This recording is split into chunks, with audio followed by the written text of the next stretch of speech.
Hello friend, एक बार फिर से आपका स्वागत है मेरे इस YouTube channel okay GK channel में। तो दोस्तों, अपन पढ़ रहे थे राजस्थान के लोक संत, जिसमें अपन ने जसनाथ जी तक पढ़ लिया था। आज अपन पढ़ेंगे दोस्तों चरण दास जी। और दोस्तों, अगर आप चैनल पर पहली बार हो तो चैनल को सब्सक्राइब करें, और वीडियो पसंद आए तो वीडियो को लाइक एंड शेयर जरूर करें, और उसके साथ कमेंट भी करके बताइए कि वीडियो आपको कैसी लगी। ठीक है दोस्तों, तो शुरू करते हैं। जो पहला है अपना आज का, वो है चरणदास जी। कौन? चरणदास जी। ठीक है दोस्तों, चरणदास जी का जन्म डेहरा अलवर में हुआ था। कहाँ हुआ था दोस्तों? डेहरा अलवर में हुआ था। चरणदास जी का मुख्य केंद्र दोस्तों वो है दिल्ली में। कहाँ है दोस्तों?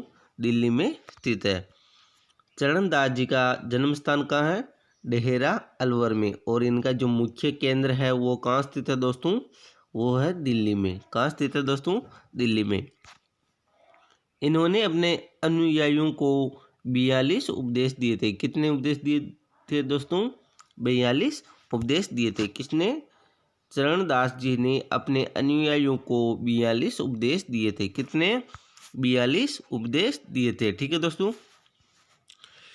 इनके अनुयायी पीले रंग के कपड़े पहनते थे। किनके? चरणदास जी के अनुयायी पीले रंग के कपड़े पहनते थे। ठीक है दोस्तों, जो चरणदास जी है इनके अनुयायी किस प्रकार के कपड़े पहनते थे?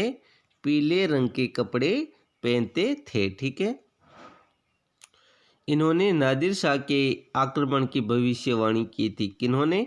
चरणदास जी ने नादिर शाह के आक्रमण की भविष्यवाणी की थी। ठीक है दोस्तों, इन्होंने निर्गुण व सगुण दोनों प्रकार की भक्ति का संदेश दिया। किन्होंने? चरणदास जी ने निर्गुण व सगुण दोनों प्रकार की भक्ति का संदेश दिया था। किन्होंने? चरणदास जी ने निर्गुण व सगुण दोनों प्रकार की भक्ति का संदेश दिया था। ठीक है, अब अपन आगे चलते हैं। यह भगवान श्री कृष्ण की पूजा करते थे। कौन? चरणदास जी श्री कृष्ण जी की पूजा करते थे और स्वयं को भगवान श्री कृष्ण के सखी मानती थी। ठीक है, कौन? जो संत चरणदास जी है वो श्री कृष्ण जी की पूजा करते थे और स्वयं को भगवान श्री कृष्ण की क्या मानते थे? सखी मानते थे। ठीक है दोस्तों, इनकी जो प्रमुख शिष्याएं हैं उनमें थी दयाबाई, दया में यानी दयाबोध व विनय मलिका। ठीक है दोस्तों, यानी कि इनकी जो दो शिष्याएं थी, पहली थी दयाबाई जिसके दो नाम थे दयाबोध व विनय मलिका। ठीक है, और दूसरी थी सेजोबाई जिसे सेज प्रकाश भी कहते हैं। ठीक है दोस्तों, जो चरणदास जी थे उनकी दो शिष्याएं थी, पहली थी दयाबाई। ठीक है, दयाबाई के दो नाम थे दयाबोध व विनय मलिका। ठीक है दोस्तों, और फिर जो दूसरी शिष्या है वो थी सेजोबाई। कौन? सेजोबाई। ठीक है, जिसे सेज प्रकाश के नाम से भी जानते हैं। इन्होंने अपने उपदेश मेवाती भाषा में दिए थे। किस भाषा में? मेवाती भाषा में, क्योंकि जो अलवर का क्षेत्र है वो मेवात क्षेत्र में आता है, तो इसलिए इन्होंने किस भाषा में दिए? मेवाती क्षेत्र में इन्होंने अपने उपदेश दिए थे। ठीक है दोस्तों, वापस देखते हैं दोस्तों एक बार ताकि आपको अच्छे से समझ में आ जाए। चरणदास जी का जन्म स्थान डेरा अलवर में हुआ था। इनका मुख्य केंद्र दिल्ली है और इन्होंने अनुयायियों को 42 उपदेश दिए थे और इनके अनुयायी पीले रंग के कपड़े पहनते थे। ठीक है दोस्तों, इन्होंने नादिर शाह के आक्रमण की भविष्यवाणी की थी। किन्होंने? चरणदास जी ने नादिर शाह के आक्रमण की भविष्यवाणी की थी। इन्होंने निर्गुण व सगुण दोनों प्रकार की भक्ति का संदेश दिया था और यह भगवान श्री कृष्ण की पूजा करते थे और भगवान श्री कृष्ण की सखी मानते थे स्वयं को। ठीक है, इनकी दो शिष्याएं थी, दयाबाई जिनका नाम दयाबोध व विनय मलिका था, और दूसरी थी सेजोबाई जिसे सेज प्रकाश के नाम से भी जानते थे, और इन्होंने अपने उपदेश मेवाती भाषा में दिए। किस में दिए? मेवाती भाषा में। ठीक है दोस्तों, आगे चलते हैं। अब अपन पढ़ेंगे दोस्तों हरिदास जी। ठीक है दोस्तों, कौन? हरिदास जी। हरिदास जी का वास्तविक नाम हरि सिंह सागला था। कौन था दोस्तों? हरि सिंह सागला था। यानी जो हरिदास जी है दोस्तों, इनका वास्तविक नाम हरि सिंह सांकला था। क्या था? हरि सिंह सांकला। हरिदास जी का वास्तविक नाम क्या था? हरि सिंह सांकला। इनका जन्म दोस्तों कापड़ोद नागौर में हुआ था। ये वेरी इंपॉर्टेंट क्वेश्चन है दोस्तों। हरिदास जी का जन्म स्थान क्या था? कापड़ोद नागौर। यानी कि सुमेलित करने वाले क्वेश्चनों में देते हैं। ठीक है दोस्तों, जैसे संत दे देंगे और उनका जन्म स्थान दे देंगे या मुख्य केंद्र दे देंगे, उनसे अपन को मिलाना होता है। ठीक है दोस्तों, तो ये जन्म स्थान और मुख्य केंद्र आप अच्छे से याद करें। हरिदास जी का जो मुख्य केंद्र है दोस्तों, वो है गाडा डीडवाना नागौर में। ध्यान रखना, ये दो क्वेश्चन वेरी इंपॉर्टेंट है। हरिदास जी का जन्म स्थान कापड़ोद नागौर में और हरिदास जी का मुख्य केंद्र गाडा डीडवाना नागौर में। ठीक है दोस्तों, ये ध्यान रखना, दोनों क्वेश्चन वेरी इंपॉर्टेंट है। हरिदास जी पहले डाकू थे। क्या थे दोस्तों? पहले डाकू थे। ठीक है दोस्तों, बाद में ये क्या बन गए? संत बन गए। ध्यान रखना ये। हरिदास जी पहले क्या थे दोस्तों? डाकू थे। ठीक है, बाद में ये संत बन गए थे। ध्यान रखना, कौन से संत है जो पहले डाकू थे? तो वो हरिदास जी। इन्होंने निर्गुण व सगुण भक्ति का संदेश दिया था। किन्होंने? हरिदास जी ने निर्गुण व सगुण भक्ति का संदेश दिया था। और इनके प्रमुख ग्रंथ है प्रकाश मंत्र राज और दूसरा हरि पुरुष जी की वाणी। ठीक है, ध्यान रखना दोस्तों। ये वापस देखते हैं। हरिदास जी निर्गुण व सगुण भक्ति के उपासक थे, या इन्होंने निर्गुण व सगुण भक्ति का संदेश दिया था। इनके मुख्य ग्रंथ है प्रकाश मंत्र राज व हरि पुरुष जी की वाणी। ठीक है, इन्होंने निरंजनी संप्रदाय को चलाया था। ये वेरी इंपॉर्टेंट है। निरंजनी संप्रदाय किसने चलाया था? संत हरिदास जी ने। किसने? संत हरिदास जी ने निरंजनी संप्रदाय चलाया। ठीक है, वापस देखते हैं एक बार दोस्तों। हरिदास जी का वास्तविक नाम दोस्तों है हरि सिंह सागला। इनका जन्म स्थान है दोस्तों कापड़ोद नागौर में और इनका जो मुख्य केंद्र है दोस्तों वो है गाडा डीडवाना नागौर में। ठीक है, ये ध्यान रखना दोस्तों। और ये पहले डाकू थे, बाद में क्या बन गए? संत बन गए थे। ठीक है दोस्तों, हरिदास जी निर्गुण व सगुण भक्ति करने वाले थे, यानी कि इन्होंने निर्गुण व सगुण भक्ति का संदेश दिया था। ठीक है दोस्तों, इन्होंने हरिदास जी ने। ठीक है, आगे चलते हैं। इनके जो मुख्य ग्रंथ है दोस्तों वो है प्रकाश मंत्र राज और हरि पुरुष जी की वाणी। और इन्होंने निरंजनी संप्रदाय चलाया था। बहुत ही मोस्ट क्वेश्चन दोस्तों कि निरंजनी संप्रदाय किसने चलाया था? हरिदास जी ने। ठीक है दोस्तों, तो ये ध्यान रखना। अब अपन आगे चलते हैं दोस्तों। अब अपन पढ़ेंगे दोस्तों संत पीपा। वेरी इंपॉर्टेंट है दोस्तों, बहुत सी बार इससे क्वेश्चन पूछ रखा है संत पीपा से। संत पीपा का वास्तविक नाम प्रताप सिंह खींची था। क्या था दोस्तों? प्रताप सिंह खींची। ठीक है, संत पीपा का वास्तविक नाम क्या था दोस्तों? संत पीपा का जो वास्तविक नाम था वो था प्रताप सिंह खींची। क्या था दोस्तों? प्रताप सिंह खींची। संत पीपा का वास्तविक नाम प्रताप सिंह खींची था। यह गागरोन के राजा थे। ये वेरी इंपॉर्टेंट है। संत पीपा का संबंध कहाँ से है? तो ये गागरोन से, यानी कि संत पीपा गागरोन के राजा थे। वेरी इंपॉर्टेंट है।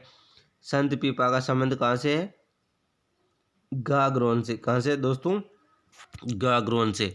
मैंने आपको पहले भी बताया था दोस्तों कि इन लोक देवता, लोक देवियाँ और ये संप्रदाय, इनसे अधिकतर इनके मुख्य केंद्र से क्वेश्चन पूछे जाता है। जैसे लोक संत है तो इनसे एक तो वो निर्गुण भक्ति से संबंधित है या सगुण भक्ति से, इनसे क्वेश्चन पूछे जाते हैं।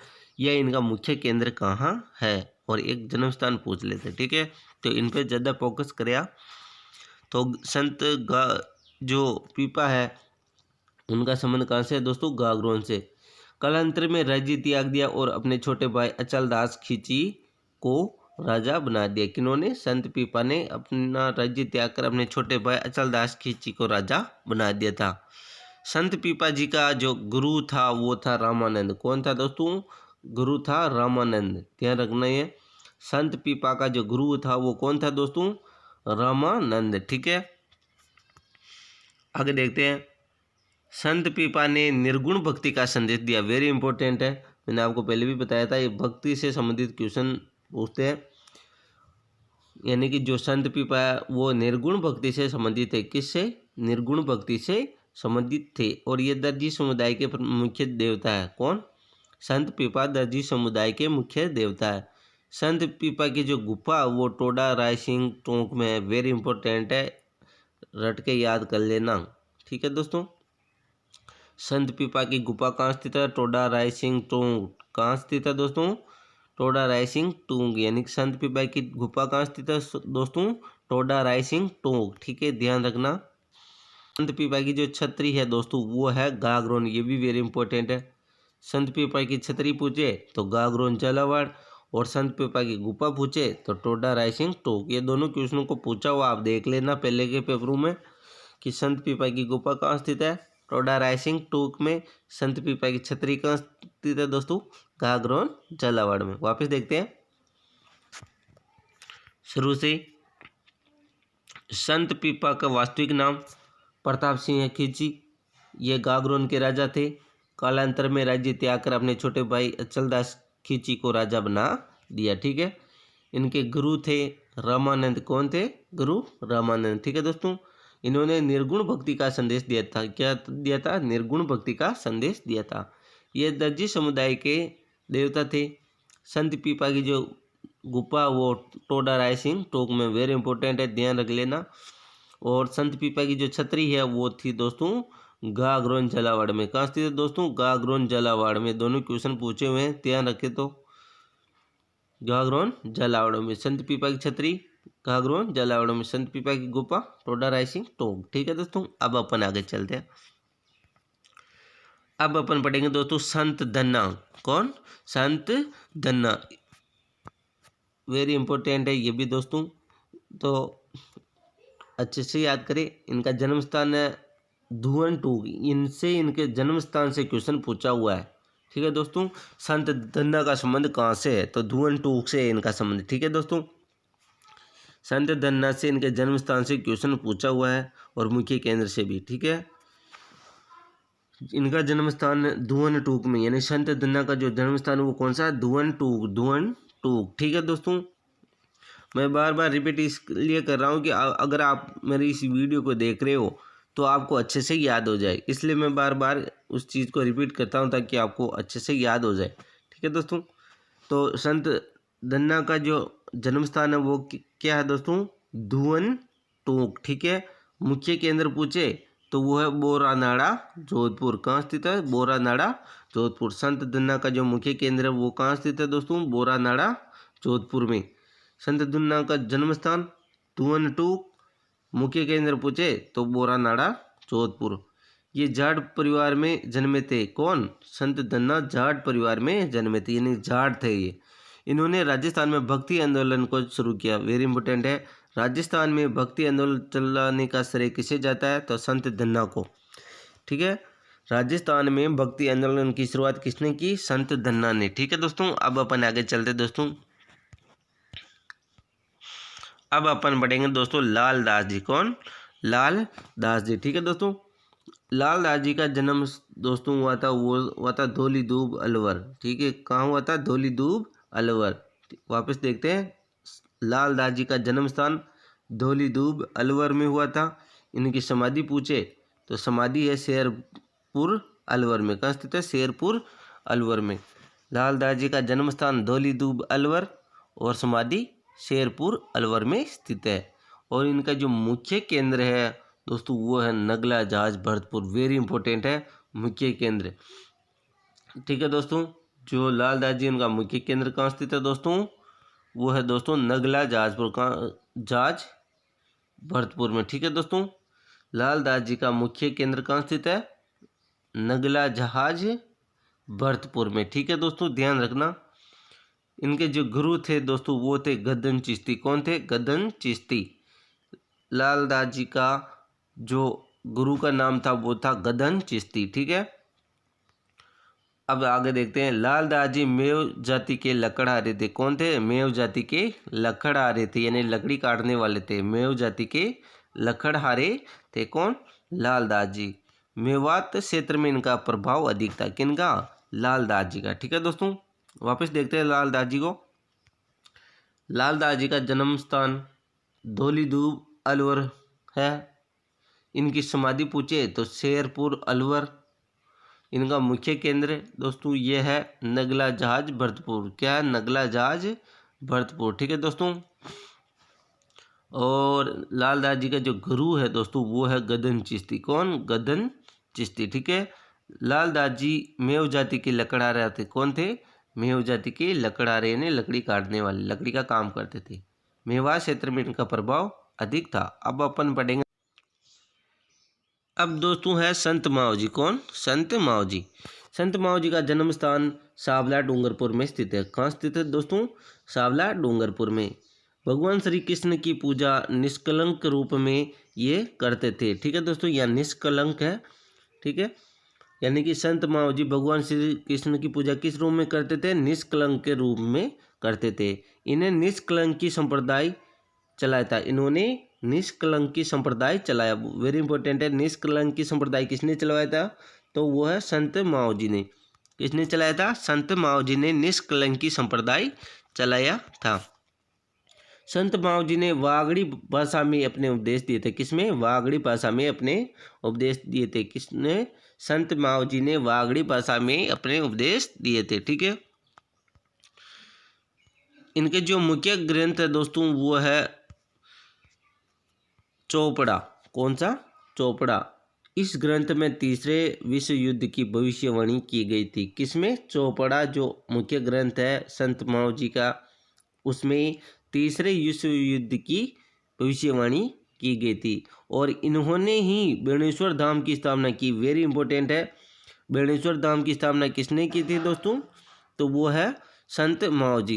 किसने की थी? संत मावजी ने बेणेश्वर धाम की स्थापना की थी। ठीक है, वापस देखते हैं दोस्तों। संत मावजी का जन्म स्थान सावला डूंगरपुर है दोस्तों। भगवान श्री कृष्ण की पूजा निष्कलंक रूप में करते थे और इन्होंने ही निष्कलंकी संप्रदाय चलाया था। ठीक है, और इन्होंने वागड़ी भाषा में अपने उपदेश दिए थे। किस भाषा में? वागड़ी भाषा में अपने उपदेश दिए थे। किन्होंने? संत मावजी ने। इनका मुख्य ग्रंथ है दोस्तों चौपड़ा। कौन सा? चौपड़ा इनका मुख्य ग्रंथ है। ठीक है दोस्तों, इस ग्रंथ में तीसरे विश्व युद्ध की भविष्यवाणी की गई थी और इन्होंने बेणेश्वर धाम की स्थापना की। किन्होंने? संत मावजी ने बेणेश्वर धाम की स्थापना की थी। ध्यान रखना।